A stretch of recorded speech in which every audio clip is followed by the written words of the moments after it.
So ilang panahon na nga lang lalabas na yung Hammer Jam event ngayong 2025 dito sa COC. And alam naman natin na kapag katapos ng Hammer Jam event, dun napapasok yung new Town Hall update, which is yung inintay nga natin, yung Town Hall 18 update. Alam naman natin na kapag Hammer Jam event, nagkakaroon tayo ng less 50% sa upgrading time at saka sa upgrading cost ng lahat ng ina-upgrade dito sa COC. So ngayon pag-uusapan natin kung paano tayo makakapag-prepare bago dumating tong Hammer Jam event na to. Etong Hammer Jam event, isa na to sa pinaka the best na event dito sa COC na kung saan pwede tayong makahabol ng progress kung hindi pa tayo naka-max upgrade sa Town Hall 17 o sa max Town Hall level ngayon. Number 1, mag-ipon ka ng League Medals and gamitin mo ito kapag dumating na yung Hammer Jam event. Alam ko maraming player ang hindi sasang-ayon dito, lalong-lalo na yung mga nag-iipon ng League Medals para makabili ng League Skin. Pero kung ang habol mo talaga makapag-progress bago dumating yung Town Hall 18, isa sa pinaka the best na way kung paano tayo makakahabol ng progress is yung paggamit natin ng League Medals pambili ng Builder Potion. Kapag dumating kasi yung event na Hammer Jam, mas malaki yung value ng Builder Potion compared sa Hammer of Building. Now, paano natin malalaman kung mas malaki ba yung value ng Builder Potion compared sa Hammer of Upgrades kapag dumating yung Hammer Jam? So, para makuha natin yung upgrading time value ng mga Hammer of Upgrades, pipili muna tayo ng pinakamatagal i-upgrade na building sa COC. So, yung example ng pinakamatagal i-upgrade na buildings o ng units dito sa COC is yung Multi-Gear Tower o yung Fire Spitter. Meron kasi itong 16 days na upgrading time and halos lahat ng upgrading time sa Town Hall 17 nasa 15 days plus na. So, para makuha natin yung value ng Hammer of Building, yung isang Hammer of Upgrades kasi nagkakahalaga siya ng 120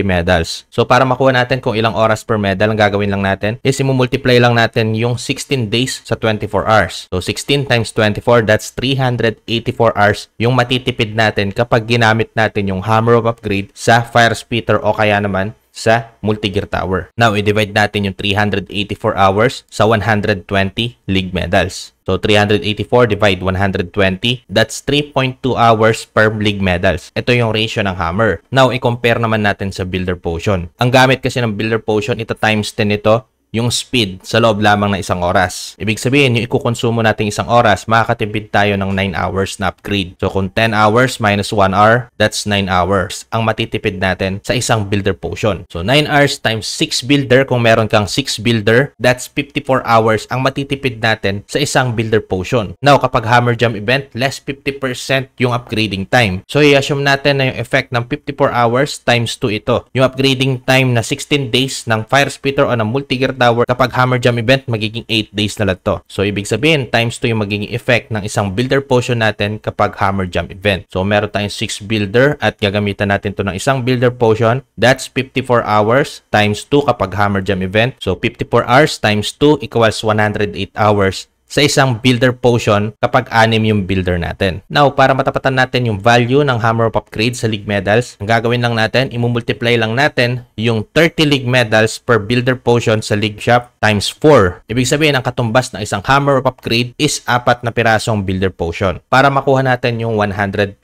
League Medals. So, kung nakaka 54 hours tayo times 2, that's 108 hours. Times 4 pieces ng Builder Potion, that's 432 hours. Yun yung matitipid natin sa 4 na Builder Potion na katumbas ng isang Hammer of Upgrades kapag Hammer Jam event. Now, i-divide naman natin yung 432 hours divide 120 League Medals. That's 3.6 hour per medal. Ibig sabihin, napakasulit talaga ng Builder Potion compared sa Hammer of Upgrades kapag Hammer Jam event. Kung naghahabol ka naman ng iyong upgrading time sa iyong laboratory, wag na wag mo munang bibili nitong Research Potion dito sa League Shop. Pwede kasi nating mabili yung Research Potion dito sa Raid Shop o sa Raid Medals. Alam ko karamihan sa atin ginagamit yung Raid Medals para makakuha tayo ng additional Starry Ore o kung ano man yung mga ores na ginagamit nyo dito. Pero for the meantime, ipunin muna natin tong Raid Medals natin para pagdating ng Hammer Jam event, pwede natin tong gamitin itong ating Raid Medals pambili nitong Research Potion at saka ng mga Pet Potion. Mataas nga yung quantity ng cost nito sa Raid Medals pero mas madali namang i-farm ang Raid Medals compared sa League Medals. So as much as possible, kung meron kang Raid Medals dyan at hindi ka naman naghahabol na upgrade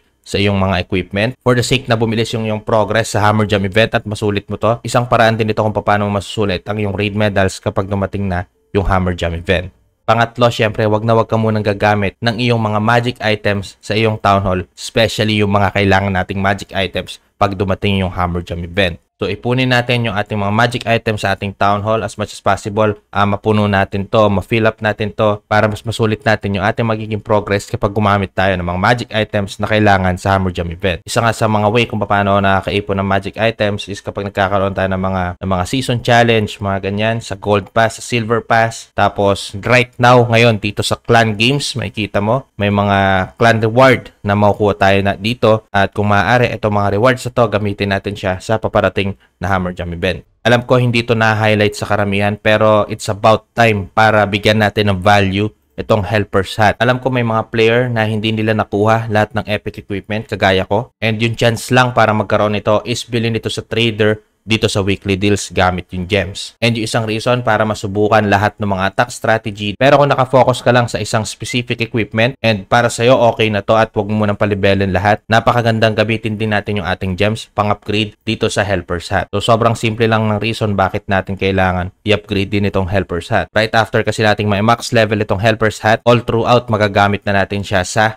upgrading time natin sa ating progress. Pwede naman nating set aside yung mga epic equipment na nandun sa trader. Sa tingin ko hindi naman mawawala yung mga previous epic equipment dito sa weekly deals. So ibig sabihin anytime na gustuhin natin siya mabili, pwede natin siya mabili dito. Pero yung oras o yung time na i-consume natin dito sa ating helper's hat, tuloy-tuloy siya, non-stop upgrading time siya. Kumbaga sa lalo na darating na naman yung Town Hall 18, alam ko napakatagal na naman ng mga upgrading time niyan and napakaganda i-partner ng mga units natin dito sa helper hat pampabilis ng progress ng ating base. Isa pa, hindi naman lahat ng epic equipment na bibilin natin is kaya natin siyang i-upgrade agad-agad. So meron lang talagang piling-pili na epic equipment na magagamit natin most of the time.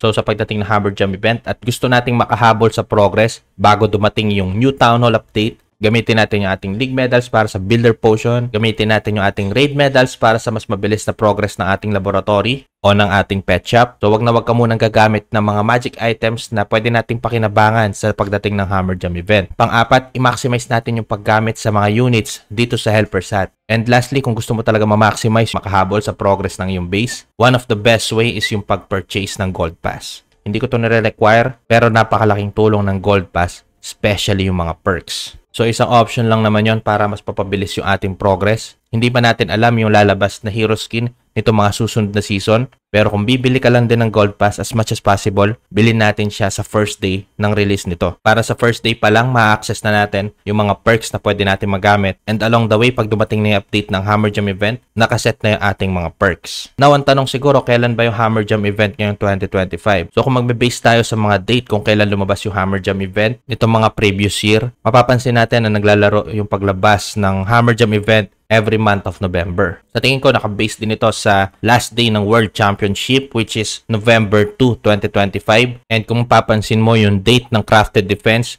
extended siya until November 16. Sa tingin ko yung Hammer Jam event lalabas siya after ng World Championship. Around first week ng November, yung Hammer Jam event mag-i-start na. Siguro matatapos itong Hammer Jam event kasabay nitong Crafted Defense season. Probably yung paglabas ng Town Hall 18 mga nasa third week or last week na ng November. And sa tingin ko magandang buwelo rin ito para masubukan natin muna yung league system na darating nitong October update. So kayo, ready na ba kayo sa pagdating ng Hammer Jam event o sa pagdating ng Town Hall 18? So yun lang, bali dito na matatapos yung aking video. Maraming salamat po sa panonood. I hope na nagustuhan nyo po itong video na to. And kung nagustuhan nyo po ito, like and share nyo na. May mga tanong, suggestion, reaction po kayo, pwede kayo mag-comment sa baba. At wag na wag po kayo makakalimut na mag-subscribe sa aking channel. Click mo na rin yung notification bell button para mag-updated ka sa mga next videos na i-upload ko. Ako po pala si Nico, maraming salamat po sa panonood. See you soon sa mga next videos. Ingat po kayo palagi. God bless, bye-bye.